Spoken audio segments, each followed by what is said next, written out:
Whoa, don't walk on my steps. It's all wet polyurethane.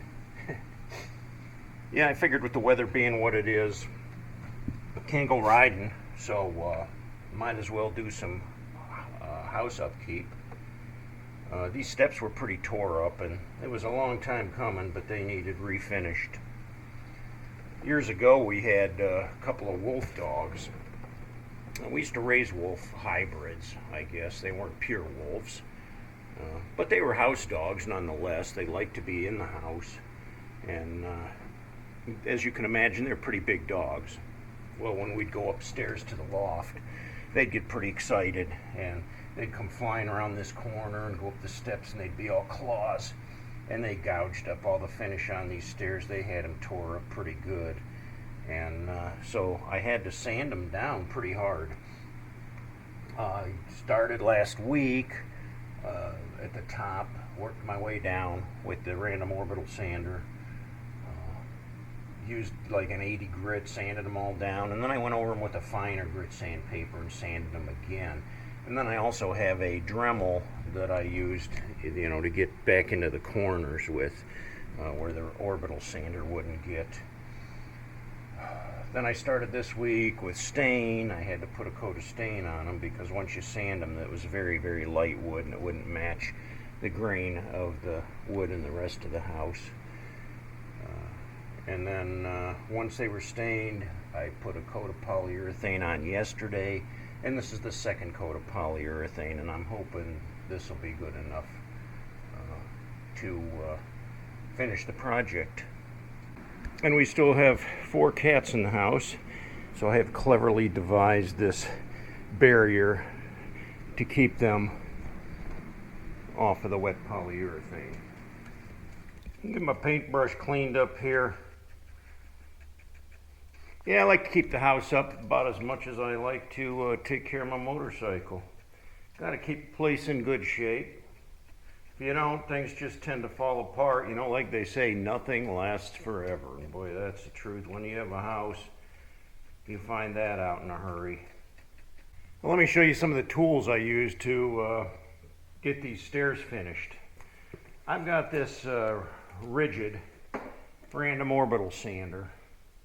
And that's a pretty cool little unique tool. If you have to do any sanding at all, you got to have one of these. What I like about this is that it's got like the Velcro pad that you can peel these sanding pads on and off with. I recommend once you put one on though, don't take it back off. This is like a 220 grit here, very fine. But I started out with an 80 grit, a little heavier sandpaper that ripped off a lot of the polyurethane before I used the 80 or the finer grit. Yeah. Oh, the other cool thing about this, let me show you. Another cool feature about this sander is you take off the dust collector bag. There's nothing in there because I didn't use it. I can hook it right up to the shop vac. It goes right in there nice and snug, and I can sand with this thing, and the dust gets sucked into these holes, goes right into the shop vac. So there's pretty much a dustless operation. No dust in the house whatsoever. Then this is another cool tool that I love. This is the Dremel Multi-Max. That's the sander pad on there, and again, it velcros right on there. And this thing is great for all kinds of purposes. It has a number of blades that come with it. Here's the blades on the end here. And pretty much what it does, it just kind of moves like this. And this will saw through stuff. It also has this curved blade that, again, it just rocks back and forth. And this has a pretty fine cut on it, but does really neat for cutting things that are hard to get at. Let's say I have to make a cut like in there. This blade will fit right in there, and zzz, you just push it in, and it'd make the cut. Where any other kind of tool, you wouldn't be able to cut like that. So it's a clever machine. It's also got this hook saw. I haven't used this one yet. It's for drywall. It's called a drywall jab saw. Not quite sure how that works. I haven't had any need for it. But it also comes with a whole bunch of these little sanding pads, different textures of that, from coarse to fine. But I love this Dremel. I've used it quite a bit. My wife bought me this for a gift, and it's been very, very valuable. I'll probably use it for some other projects coming up here too. I'm going to show you one of those in a minute. Seems to be a pretty nice day, sunshiny, but it's brisk. It's very cold. So yeah, in owning a log home, it doesn't come without issues, and there's plenty of issues.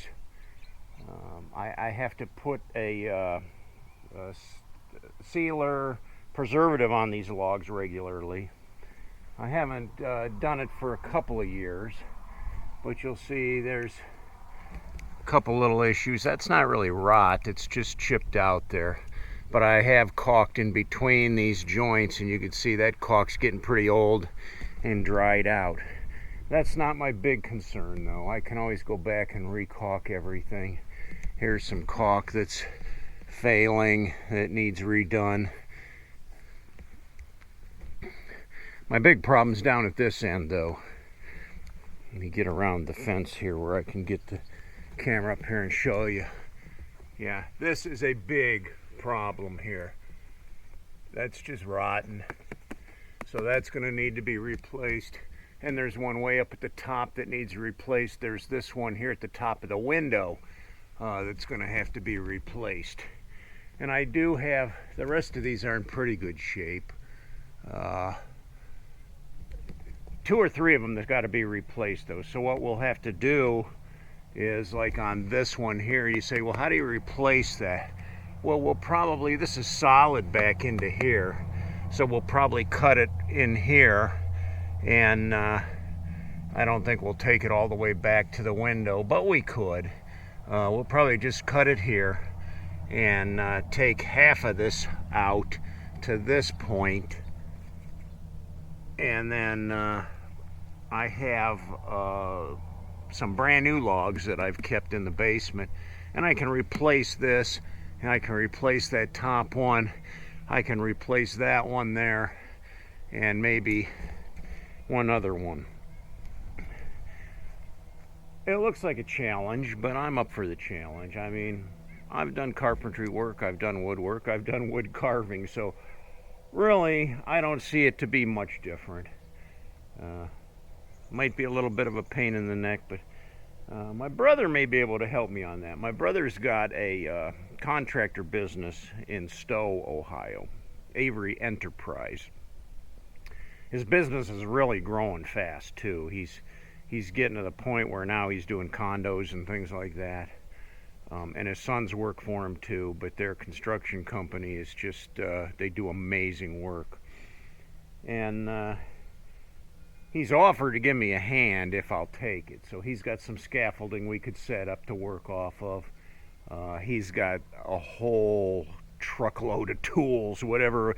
He says, I got more tools than you even know what to do with. So I'm sure we have the tools to do the job with, one way or another. But that's coming up this summer. Got to be done. I can't let it go, because if that rot, you know, gets, now the rot's only on these overhanging logs here on this corner. The other corners of the house are fine.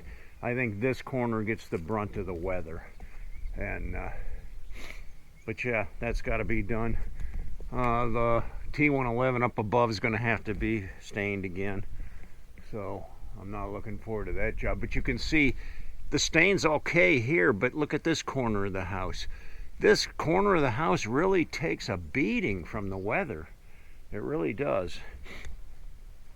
So going to have to be some work involved there coming up. Never a dull moment, you know. Like I said, when you're a homeowner, There's always something that can be done. Always. The work never. If you let it go, the place would just fall apart. Above and beyond that, this winter, you see the wood stacked up there on the front porch. So, I've had to go about 3 times to have wood hauled up here, just to keep the house warm, because we heat with wood. And Vicha said, you should probably run for another load of wood while you have the time, and stockpile it here, maybe even a couple of loads to have it for just not even that, but just the camping season alone, but then to have a stockpile for next year too. So there you go. Busy, trying to stay busy in this until things warm up, until spring finally arrives, and really looking forward to that. It's coming in though. I mean, we're into March already, and although it's cold, just hoping we don't get any more of that heavy snowfall that we had. It actually snowed yesterday, but it didn't really accumulate or stick to the ground. But nonetheless, as you can see, some of our snow's still here. It hasn't melted yet. I think we had about 18 inches at one time, so it was pretty heavy. Well, that's all I got today, cats. Thanks for joining me. Thanks for coming along, and thanks for not walking on my wet steps. By evening, those steps should be dry enough where we can walk on them again. Till next time, cats, I'll catch you later.